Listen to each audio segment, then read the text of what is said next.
And my name is Kaela. And for our Round 5 Passion Time project, we learned about mental diseases. And so here is the first page, their homepage. And now we're going to go to our schizophrenia. And I worked on schizophrenia, but so did Kendall. So it was kind of like halves. So we kind of did that too. So schizophrenia, which is a mental disease, of course, on the brain. I'm not going to read it all to you, but I'm just going to do a summary about it.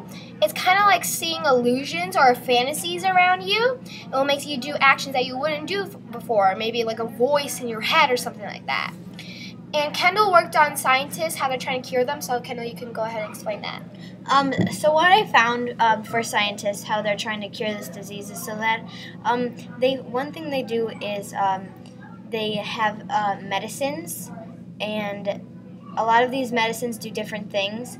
Like there's a relaxer medicine called chromatin, and it calms down your brain. So even if you are seeing illusions, you won't go crazy. You won't think it's such a big deal. You'll just be able to relax and stay calm. There's also therapy that is available, and so when they go to therapy, they try to help them. So they talk about their problem and what they see, and then they can also find different ways to cure it. And there's another thing that is similar to the chromatin, but it's like it is as you can see, it says you have to take it for 3 months. And so this injection, it reduces the symptoms so that people can feel better and they won't always have these hallucinations. So next we'll go to major depression. And Kendall worked on major depression. I did a little bit, but she did. Okay, so major depression is a condition that some people have, and it makes them feel really sad and depressed. And so people who have major depression usually they seem to not really care about things, and they feel really sad all the time. Sometimes this happens from a certain event that affects a person for their entire life. And so people who have major depression often they're very tired. They change their way they feel. They just feel guilty in some way. They don't feel like they have indecisiveness, which they can't decide, they can't make up their mind.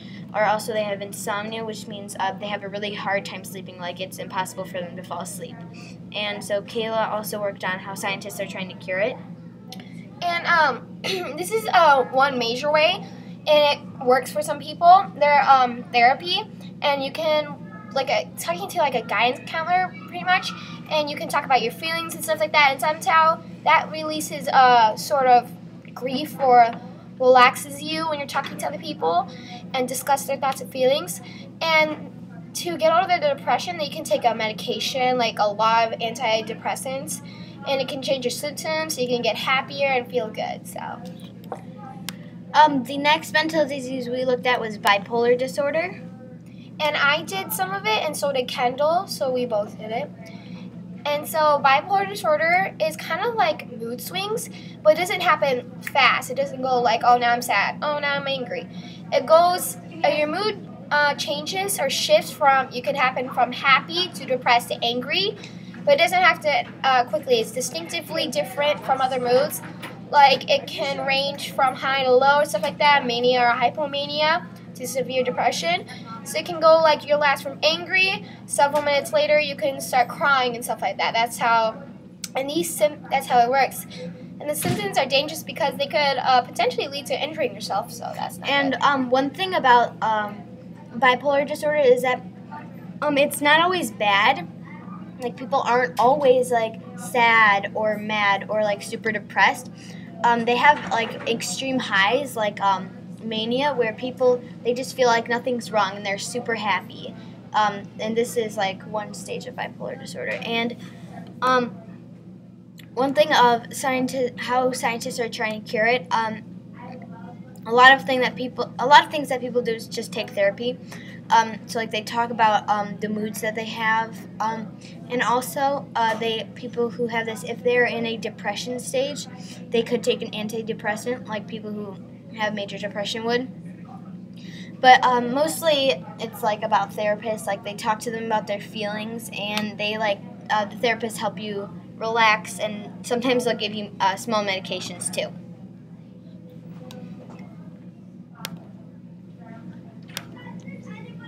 And the next one is panic disorder. So Now panic disorder is like anxiety issues. So and so sometimes people have panic attacks, and they last for several minutes at a time. And so usually people it's like some minor schizophrenia where they imagine there's danger, but there actually isn't anything, but they still have panic attacks. And so a lot of things when people have panic attacks, usually things that happen are difficulty breathing, like hyperventilating. Their heart races. They feel like they're choking. They sweat. They have nausea, chills, and numbness. And so Kaela also helped me work on how scientists are trying to cure it. And we discussed this, and it was about psychotherapy, and it helps talk. It's kind of like regular therapy, but it's a little bit different. It helps you go quickly into your emotions and try to break through it. So talking about what they're feeling, which helps them better. Another treatment is temporary anti-anxiety medications. These stop the symptoms of panic attacks and also calms and relaxes your brain. And they're encouraged to do some things yourself, like how controlling their breathing, stay away from smoking and caffeine to get them controlled and relaxed, and practice things that makes you more relaxed. So these are like yoga, meditation, regular stuff that makes you feel calm. Yeah, there are a lot of treatments right now for panic disorder because it's very common, just like all of the mental disease that we have. So the next one is OCD, which stands for obsessive compulsive disorder. And it's a brain disorder that causes kind of like severe anxiety for those, and it includes obsession and compulsions, but it can take away the person's time and values and stuff like that, so it can hold them to be like doing something like this, missing out on your granddaughter's game or something like that. But it can be, you don't have a compulsions and obsessions. Well, you could have it, but you can have obsessions and compulsions only. So I want you to explain what obsessions were. And obsessions were like intermittent movements or sounds like ticks, and that's what OCD is. And obsessions are repeated or one urges or images that cause distress in the mind and cause anxiety.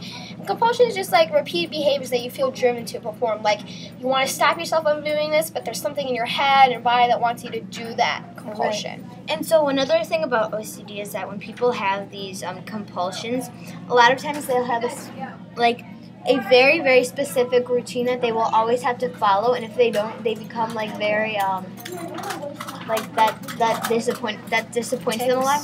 Yeah, and so they have to do the same thing over and over until it feels just right. So sometimes this gets in the way of what they would normally do because they're so driven to do these specific tasks. And so one way that scientists are trying to cure it is that they use this thing called exposure therapy, which a lot of people who have OCD have certain fears, and so for this therapy, people would be exposed to a certain fear they have, and so if they people will have, if you have a certain fear, they'll have you be around that, they'll have you touch that. And so a lot of some people who have OCD are germaphobes, and so if they had exposure therapy, they would have them be around dirt or do garden work by their house where there's lots of dirt, or have them hold and touch the dirt.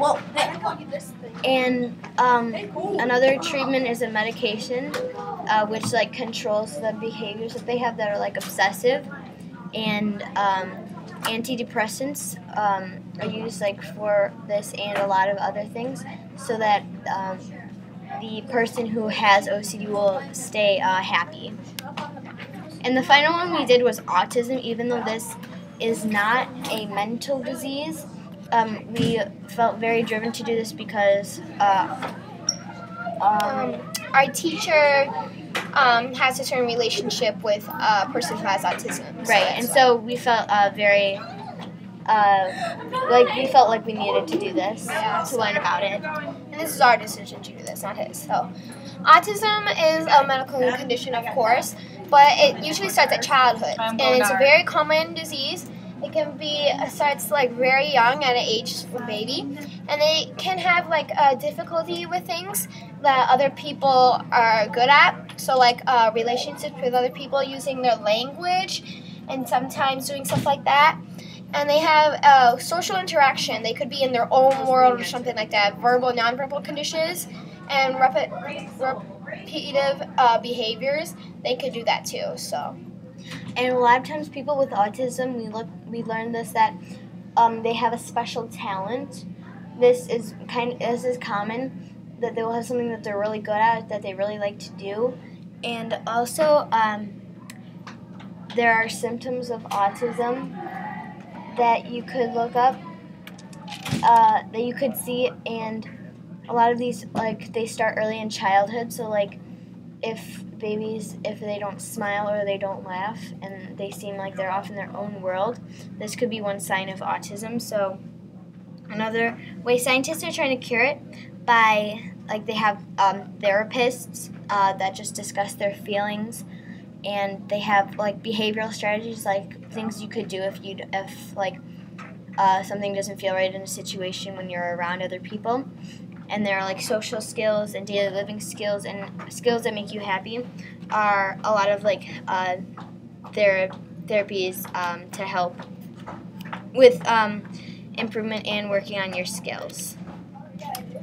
And I hope you guys enjoyed our website. We took a lot of time researching and doing all this information onto our website. If you want to look at our website, you can go to helpmentaldiseases.weebly.com.